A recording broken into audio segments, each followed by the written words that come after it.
Mike Johnson, he is freaking out because he thought they would be able to send that bill over to the Senate, and the Senate would fiddle around with it and change things. But no, the Senate passed it right on. I mean, right there it goes to the president's desk. Now he said, go ahead, do it. So what happens next? I'm not sure because he's talking a bunch of revenge, and I'll tell you, if Mike Johnson, the Speaker of the House, was a nonpartisan, like I've been talking about, forced to drop out of the political party and vow to run the House in a nonpartisan manner, we wouldn't be having all this garbage going on right now. I'm telling you. So Mike Johnson, he's freaking out. Trump, he's probably freaking out. Look at this here little thing about revenge that he's talking about. Some stuff here. Look. And this election is over based on what they've done. I would have every right to go after them, and it's easy. I am your retribution. I am your retribution.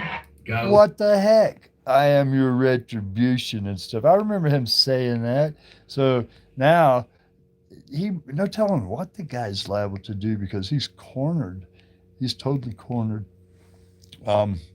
A lot of people are saying that they are fiddling around with the documents, like, I don't know, redacting a bunch of stuff, taking names out of stuff. It ain't good. So we'll see what happens. But there's a lot of stuff going on right now, and if I was you, I'd pay a lot of attention to it. Let's see what else I can find over here. See, jaw-dropping Crown Prince of Saudi Arabia stuns the audience at the White House. What? And I want to thank you for a $1 trillion investment and contribution toward our country. That's a lot of jobs. Thank you very much. Oh, thank is you. it? Please. That guy's a murderer.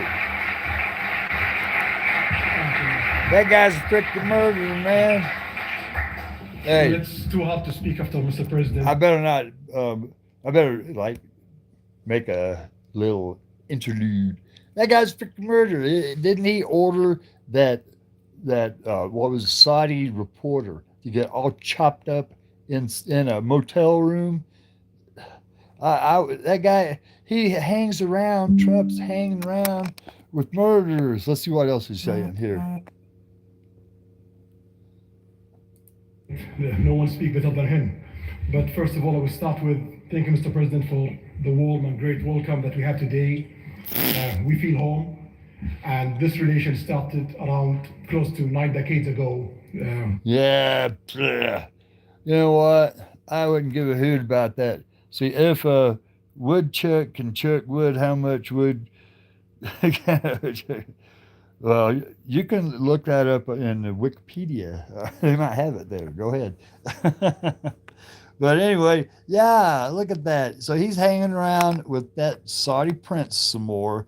Didn't they give Jared Kushner like a couple $1 billion right after the election and everything? Right, they did. And you know what else? Before Trump got elected in 2016, the Kirchners and them, they were wanting to have a hotline going to Moscow. You can find it. It's in the news. Look it up. They was actually wanting to have a hotline, but they put the kibosh on that because, come on, have your own private hotline to Moscow. What the hell? Corrupt up and down. So, yeah, anyway, yeah, Trump, he's in panic mode for sure. And welcome to a special edition of, wait a minute. And all the chickens are coming home to roost. It seems like there is nothing that they do nowadays that is working out. And I'm glad because I was getting ready to haul my butt up to Canada and, like wait it out for 3 years. Because, damn, I'm an old man. I can't be getting all roughed up by ice and all that. I'm disabled and got COPD and junk. So I was thinking about going up to Canada and checking it out up there. I thought about Mexico too, but it's a real big hassle taking your car across the border in Mexico. So Canada is a little easier anyhow. But now I don't have to do that because things are looking up. Trump's in trouble finally. Supposedly, when we'll see what happens, because like he's got to like either sign that bill about the Epstein files release, or he's going to veto it. And if he vetoes it, it's got to go back to the House, 2/3 vote. Same with the Senate, 2/3 vote to override the veto. Which, with the way they voted, I mean, only one guy in the House and Senate combined voted against that bill.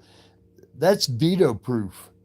But behind the scenes, that's what I'm worried about. What are those guys doing right now behind the scenes? They borrowed Trump's big old black magic marker and it was in there redacting stuff, or changing things. Yeah, I don't know what. I don't know. I'm just saying, what if? So we need to keep on the ball on that. But anyway, that's what I got for you. Go look, Trump, Trump, and old Mike Johnson, that old weasel.